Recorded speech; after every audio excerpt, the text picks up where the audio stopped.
Thank you so much for joining the 77%. And I have the pleasure of having a chat with who I think is one of Africa's powerhouse. When you think of audio, you have to see her. Ladies and gentlemen, this is her. Thank you so much. Thank you for having me. Thank you to the 77% for watching. My name is Josephine Karianjahi, and I am one of the co-founders of Africa PodFest. And I am also Kenyan and a daughter, a mentor, and a very, very big voice for Africa. And not only a big voice for Africa, but through Africa Podcast Festival, which, by the way, is the first organization to mark Africa's podcasting day. This never existed before your organization, correct? It did not. And I think one of the things that motivated us to create Africa Podcast Day and to celebrate African podcasters is because when we looked at podcasting around the world, we didn't see ourselves. We had a lot of voices that represented some of the perspectives, but then what we knew about ourselves and about the people we're meeting in podcaster conversations, in audio conversations, people who we respect who have been in traditional media, we didn't see ourselves in the podcast conversation, and we didn't see a space for us to actually build out what is known about African podcasters and also what is known about Africa through podcast storytellers. And so you have such a rich mix of Africa Podcast Day celebrants. You have people organizing their own events, whether it's a country event, whether it's in your community as a podcaster. And we wanted to respect that and honor those time commitments that have been created. We wanted to make space for people to launch their podcasts. We wanted to share knowledge about podcasts. And so 2020 was the first Africa Podcast Day, and it was an actual in-person event before many of the gatherings were reduced in many of the countries. So the first time it was celebrated, it was in Kenya, and a group of about 30 amazing international podcasters who are based in Nairobi came together and had the first Africa Podcast Day. Since then, it's grown so much, from being an online celebration, reaching about 1 or 2 million people a year, it's grown into an organic event that each country, each language can take a moment to appreciate the projects different African podcasters create, the communities they come from, and also to re-energize, because working as a creative in Africa it takes a lot of your resources. It takes a lot of, just your own sense of, just your own energy that you have in reserve, that you maybe spare a little time to write, to create, to share your creative products with the world. So as podcasters, we know how much it takes to create a show, and we wanted to make sure that the world continues to remember this day. So it's on 12th of February every year. And, you can see a lot of that. If you look for the hashtag Africa Podcast Day, you'll see a lot of those stories in real time from different parts of the world that celebrate Africa Podcast Day. I have been very fortunate to attend one of the Africa Podcast Days. I think it was in 2021, if I'm not mistaken. And my experience of the festival was the access that I had. For example, I listened to a talk from an Egyptian podcaster. That is something I would never have imagined of doing as a podcaster myself and as a consumer. And this accessibility and community that you have mentioned is definitely something I can attest to. So if there's a podcaster listening and you're thinking how lonesome it is to create, there is a community out there for you. So make sure you listen in to more. Now, you have mentioned about creating in Africa, right?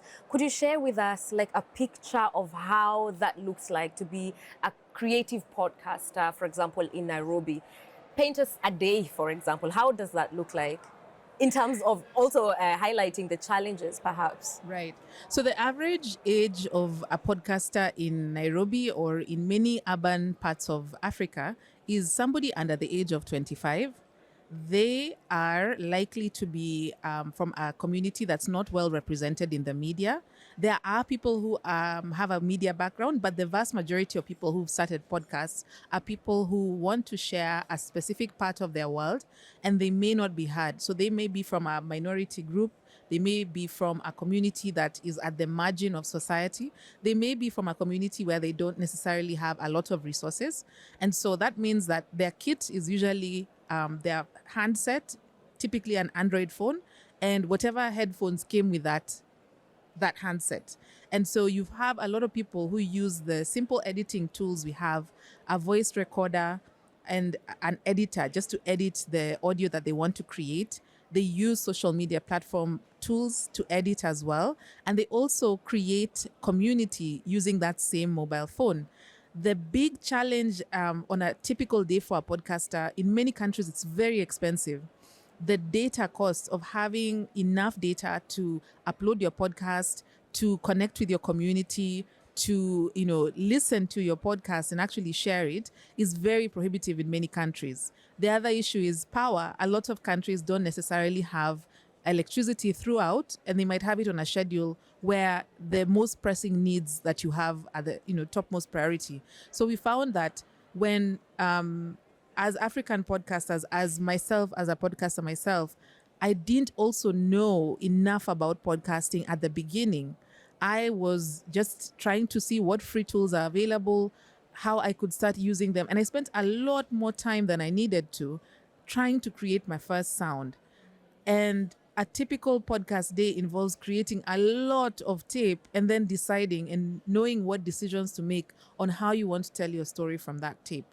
So a typical podcast, person sitting in Nairobi, for example, is also thinking about the cost of living. Will they spend money on this podcast venture, or will they actually try and figure out how to get their daily meal? That's the reality for a lot of people across Africa, and across the African diaspora as well. I think there's a bigger conversation also you mentioned earlier about the Egyptian podcaster. A lot of people don't know that you can have a rock podcast that is recorded in Cairo by an Egyptian podcaster, or a comedy podcast that is in French that is based out of Dakar, or any number of combinations of shows and situations that people put on video and on audio as well to create their podcast. Mm-hmm. You have mentioned the challenges that a typical Nairobian would face. But it still doesn't deter them from creating and telling their own stories. In light of this backdrop of the challenges that they face, like the cost of living and power and data costs and so on, what kind of stories are they telling? A lot of people say young people across Africa are not involved in politics in their country. They're not involved in conversations about economics, and they're not involved in societal conversations. What they're missing is logging on to a lot of platforms, including podcast platforms, where a lot of people who are creating podcasts are telling stories about the political situation in the country or another country.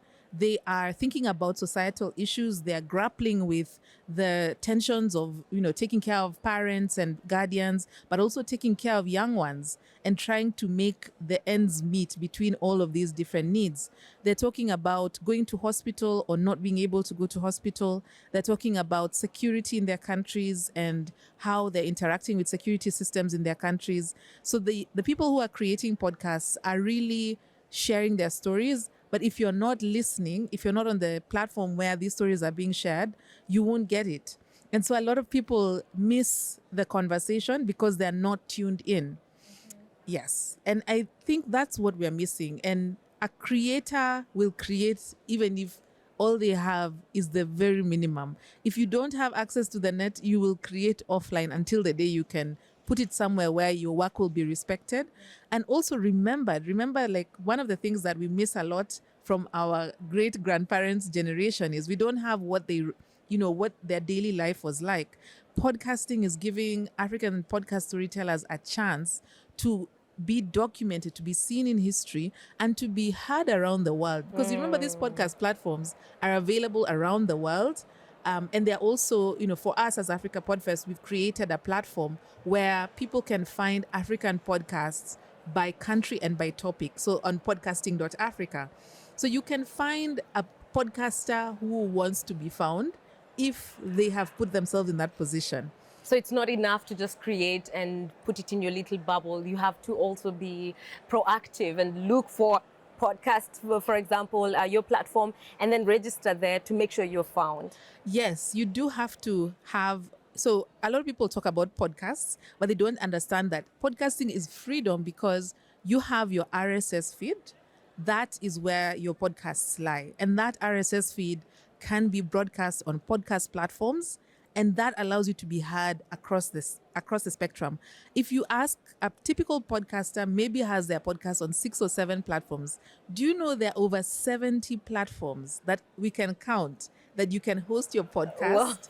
How many people can say that about other media? So we talk about different ways that people are, using those platforms to express themselves, but we don't really talk about the potential of people understanding really complex issues because you've chosen to put your podcast on a platform. A lot of people also talk about it being a video conversation. And it should be. We need to see ourselves. Early on, Africa PodFest started taking photos of African podcasters with their consent and sharing these stories as part of the African podcast journey. We did this because we haven't been represented in major photo banks, in major platforms. We wanted people to see how people were creating and connect with those same ideas of, the shared creative experience, and to learn how to create a business that's sustainable. That's still in the pipeline for most of us who are podcasting. But we also, I think, really miss something major when we don't have a space where we can keep creating. Because a lot of what we need to do is produce and be part of, systems that, that operate in the world around us, but we don't often have the time or space to produce. And that's what podcasting gives a lot of creatives who we've been working with. And there are a lot of creatives. We've had the privilege of, through the different events that we've created, working with over 200 African creatives based in Africa and the African diaspora. These are people who create audio, studio engineers, graphic designers, social media, managers. We've worked with researchers. We've worked with people who would never otherwise have been part of something new that's happening. And so for us, that's really powerful. And so it's not just about us. It's about building a community of creatives whose work can be seen both at home and abroad. And the key word there is community, because when you said you created a community, I mean, I have benefited from the community of podcasters, but I didn't know how deep it went in terms of the spectrum. It's not just audio producers, but also like audio engineers. You're talking about the entire spectrum of what it takes to build a podcasting empire, if I may call it like that. And you also mentioned business.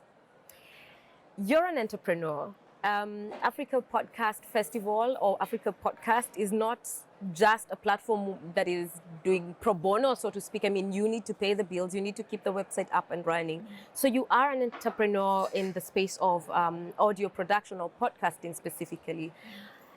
Share with us your journey. Like, how did you get to the point where you're supporting over 200 or creating community for over 200 people and more? Yep. Because we also have the silent or the passive consumers. Yes. How did you get to that point?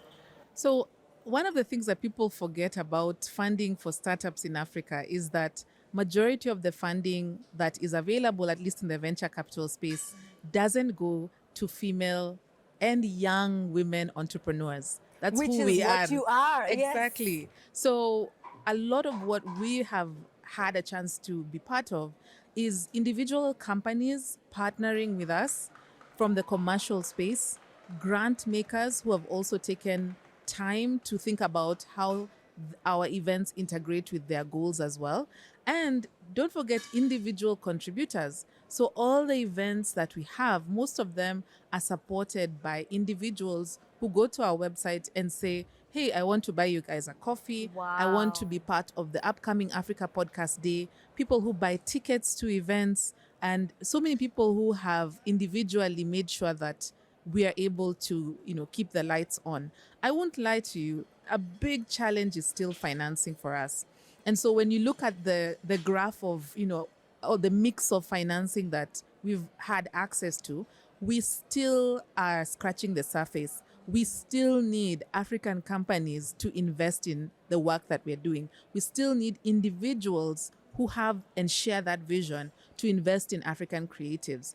We have been part of the biggest data and data collection and analysis project around podcasting in Africa.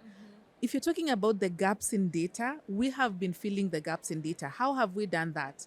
By creating research partnerships that make sense.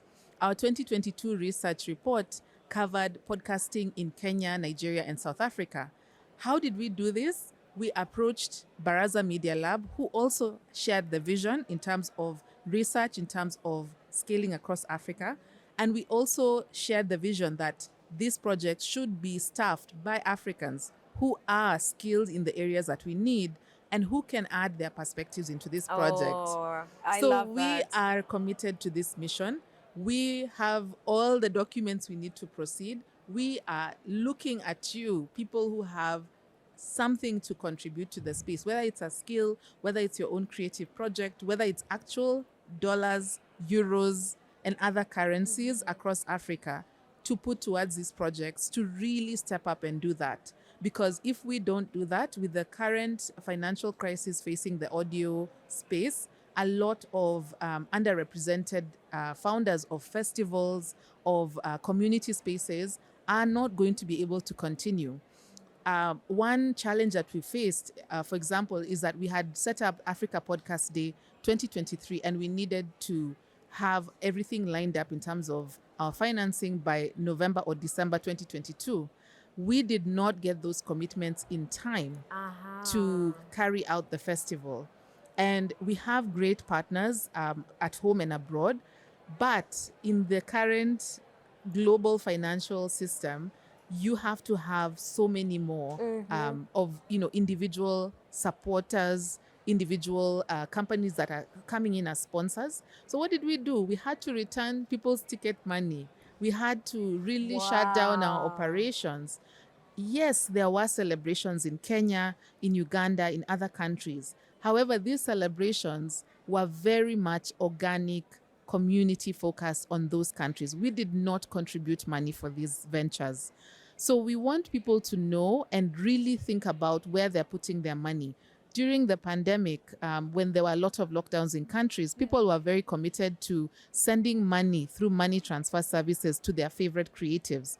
Do more of that. If you love a podcast, find out where does that podcaster have maybe not a GoFundMe. I'm not sure what the tool is in each country, but I know for Kenya, for example, is M-Pesa.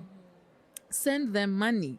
They need studio time. They need to eat. They also need, to be able to feel your support and continue going. So, a typical way that we work is that we are here speaking to amazing shows like 77%. We're also speaking at festivals and other events that are virtual. Yeah. So trying to get the message out. We are also having moments where we can actually connect one-on-one with other communities of podcasters, because we have to grow in so many ways around the world. So I'm not, I think I'm not one person to be so pessimistic about whether or not the money will come. Yeah. But where Africa is concerned, we don't have the option to wait until somebody feels like giving us the investment that we need. We've started, and we need more people to continue the work. To keep the momentum going. Absolutely. I have a question for someone who is watching us and thinking, okay, they're doing some great things. Okay, so I can register there. But you have mentioned, it's tied to something that you've mentioned about the challenges. For example, just using the headphone or the headset that came with the phone to record. What are the 4 tips that you can give? Just 4 tips you can give to an African content creator that's just starting out, doesn't have, for example, what's the latest microphone that's trending? Is it the...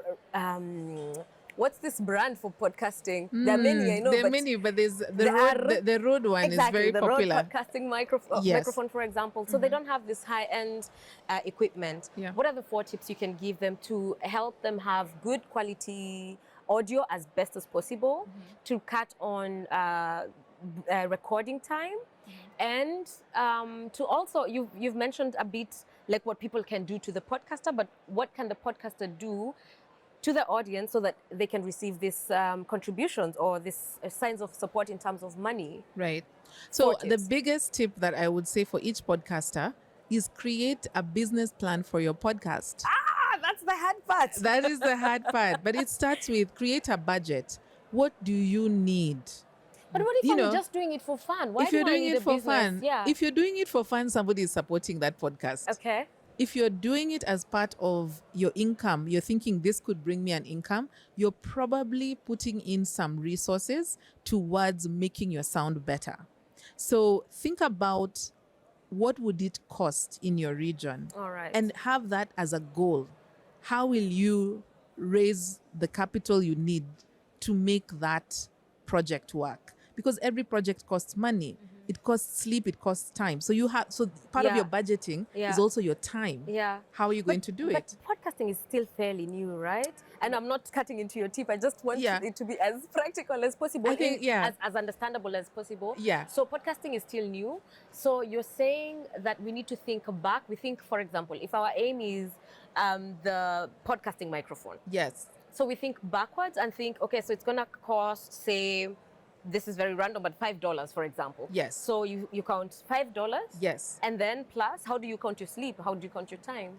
Your time costs money. Yes, but how Every much? time you're not working on something else, you're spending time on this project of yours.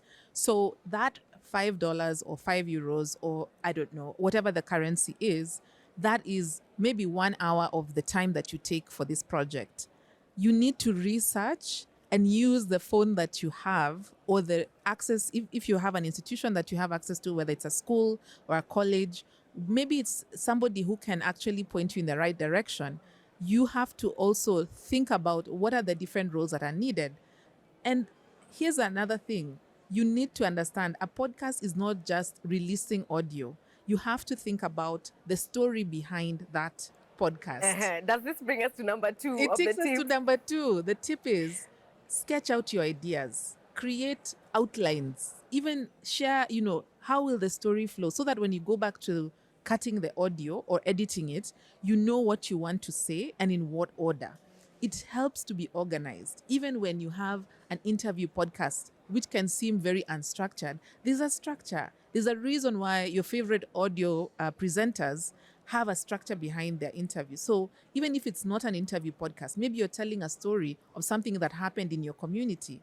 Do you have the permission from the community to tell that story? Make a plan to connect with the people who own the story and to have them engaged as part of the story. So that's about consent. That's about consent. You shouldn't monetize other people's experiences without. Absolutely. Yeah. That's something that's been replicated in so many ways when talking about Africa. And in so many contexts, we don't think about consent, not just about whether young people are involved or older people. A lot of people are very vulnerable right now. Whether they have resources or not, they may be facing a health challenge. They may be in a space where they don't know where they'll sleep at night.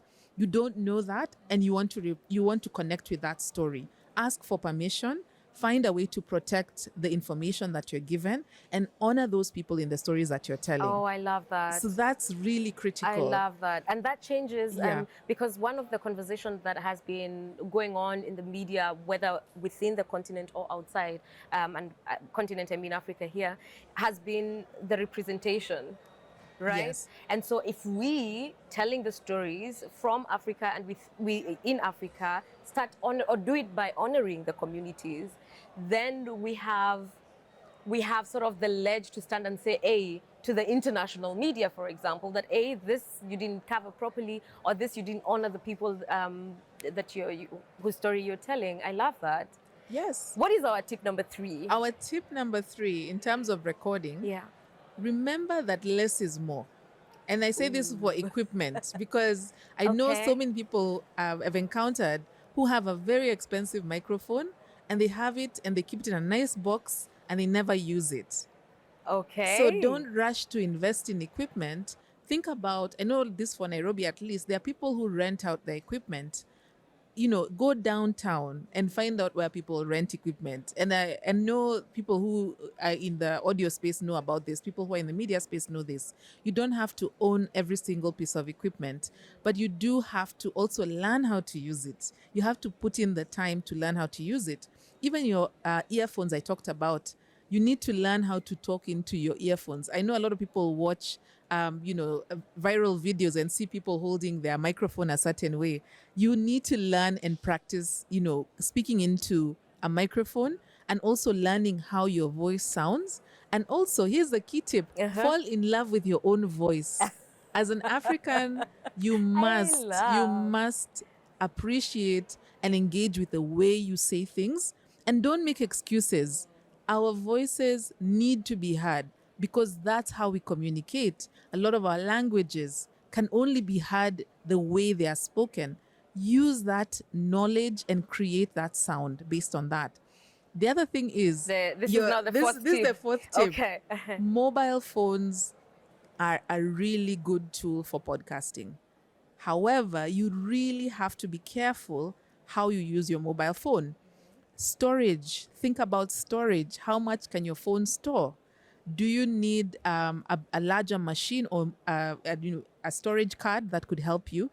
Think about expanding the storage or dedicating some storage to your podcasting. Understand what the cloud is about. If you have access to non-terrestrial storage, the cloud is your friend. Figure out what that means. Think about AI tools that can help you make your podcast better. Okay, listen, this is like the bonus tip here. This is the bonus tip. Yeah. But is it possible to use AI ethically when you're producing podcasts? So one of the things that I think AI can be used for very well with podcasts need to be transcribed. And a lot of the transcription now that is affordable is through AI, through AI tools. And so the beauty with insisting on using AI for transcription is that it makes podcasts more accessible for people with disabilities who may not be able to listen to your podcast, but they can read your content. So in creating that kind of loop that you use AI tools for your transcription, you're making your podcast more available to people who have specific disabilities. You're catering for people who may only be able to absorb your content in specific contexts. Maybe they can't have a loudspeaker or headphones on. They can read. You can share your observations with people who may only be able to read Braille. So this opens up your podcast to a whole world of people. That's over 1 billion people have a disability. So you are able to use AI tools within your podcast setting to make sure that you're inclusive, truly inclusive for people who are potentially your audience. Wow. If you're in podcasting and you haven't heard of Josephine Karianjahi, what are you even doing with your life? Okay, I'm kidding.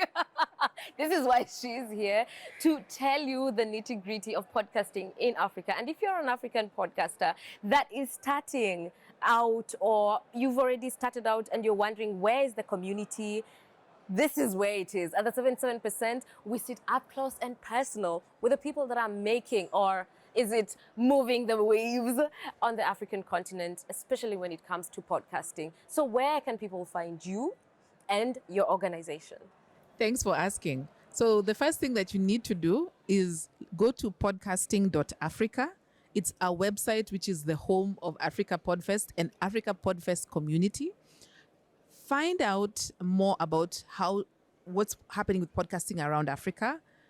Check out our playlists. We have lots of recommendations as well. And you can also subscribe to our newsletter. We always make sure that we share the latest in African podcasting. And we also amplify the work of other creatives who are reporting on the world of African podcasting. The second thing, follow us on YouTube, Instagram, Twitter, Meta, Facebook, Africa PodFest. And if you send us a message or tag us, we'll be very happy to share that with our community as well. If you have experienced Africa Podcast Day, send us a message. Tell us what it means to you. Help us share that message widely. And if you're thinking of developing a podcast, do the first episode. Listen, we have a saying in my mother tongue. I've forgotten it, but the saying is translated. I'm going to say it in Kikuyu. So, odo no ore otabere irio. That means a thing is only a thing if it hasn't been started. Once it starts, actually, that's not the right translation, right? Something close to Something that. close. I mean, Yeah. I think only feels monumental before you start it. So please follow the advice. If you're thinking of starting a podcast, just do your first episode, and then you'll realize it's not such a huge animal. Plus, there's a community ready to embrace you, to give you tips. And if you tag them and tag us, then you know where you are, the home of Africa's youth. Thank you so much for listening, and thank you so much for being on the 77% show. Thank you for It's been having a me. pleasure. Thank you.